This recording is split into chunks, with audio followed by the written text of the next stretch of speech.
Halo teman-temanku semuanya, kami dari kelompok 2 kelas C, prodinya TRPL, akan membahas tentang konsep urgensi wawasan Nusantara. Tapi sebelum langsung ke inti videonya, izinkan kelompok kami perkenalan diri terlebih dahulu. Dimulai dari saya, Imadi Dirgaisa. Saya Bagus Dwi Prasetyo. Saya Naya Ramburabdani. Saya Syerian Tawi. Dan perkenalkan, nama saya Dini Zakia Nasuka.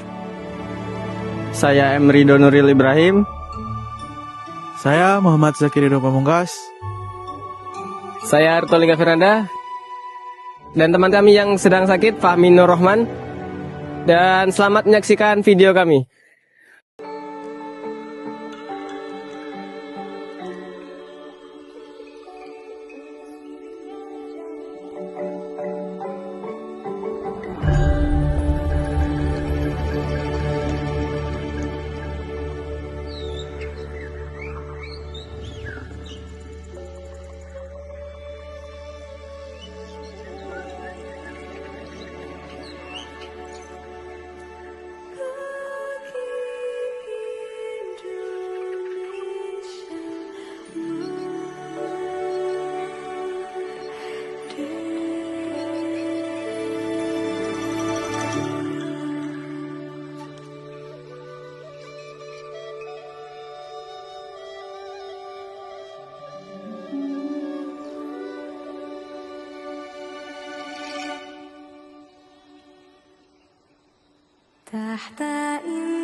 Indonesia adalah negara kepulauan terbesar di dunia. Lebih dari 17.000 pulau yang dipersatukan oleh satu gagasan besar, wawasan Nusantara. Dalam video ini, kita akan membahas konsepnya, asal-usulnya, serta dinamika dan tantangan yang kita hadapi hari ini.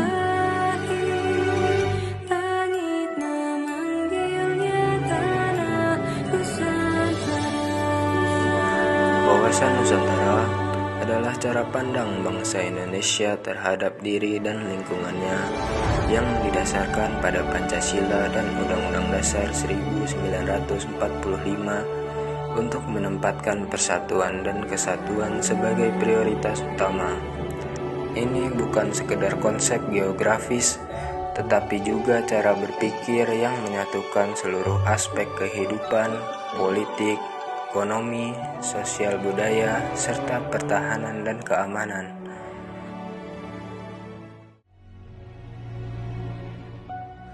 Wawasan Nusantara menjadi pedoman agar segala kebijakan, sikap, dan tindakan selalu mengutamakan kepentingan nasional.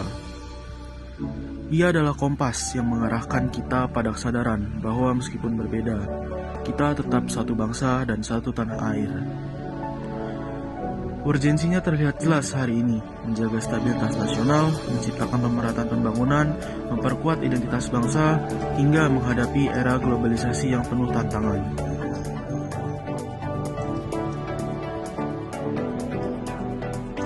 Secara historis, kita mewarisi gagasan Nusantara dari kekuatan maritim masa lampau, seperti Sriwijaya dan Majapahit.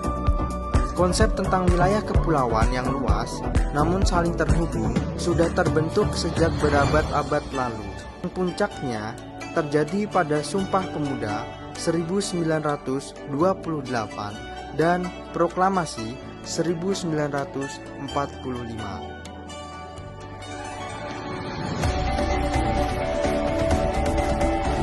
Secara sosiologis, Indonesia dipenuhi keberagaman, ratusan etnis, bahasa daerah, adat istiadat, dan agama. Keberagaman ini menjadi energi sekaligus tantangan. Wawasan Nusantara hadir sebagai cara pandang yang tidak menghapus perbedaan, tetapi menyatukan semuanya dalam bingkai Bhinneka Tunggal Ika. Wawasan Nusantara terus menghadapi dinamika dan tantangan. Pertama, kesenjangan pembangunan antar wilayah, pemerataan infrastruktur, konektivitas digital, dan pelayanan publik menjadi kunci mengatasinya. Kedua, arus globalisasi yang semakin cepat. Informasi bergerak tanpa batas, termasuk informasi palsu, propaganda politik, dan ujaran kebencian. Semua ini bisa mengikis rasa kebangsaan, memicu konflik horizontal, dan menurunkan kepercayaan publik terhadap negara. Ketiga, ancaman terhadap kedaulatan nasional, mulai dari pelanggaran wilayah laut, penyelundupan lintas batas, eksploitasi sumber daya alam oleh pihak asing, hingga serangan siber yang menargetkan data negara dan infrastruktur kritis.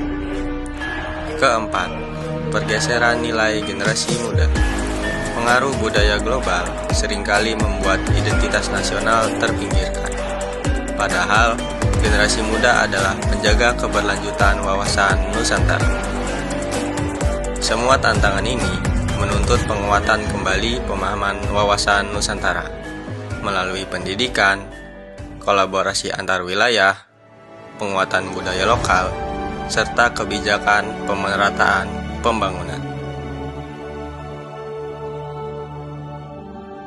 Wawasan Nusantara bukan hanya konsep akademisi saja, tetapi pedoman hidup berbangsa.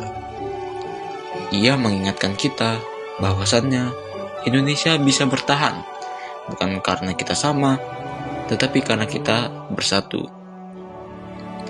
Dengan memahami sejarahnya, menghargai keberagaman, dan menghadapi tantangan dengan bijak, kita berperan menjaga masa depan Indonesia.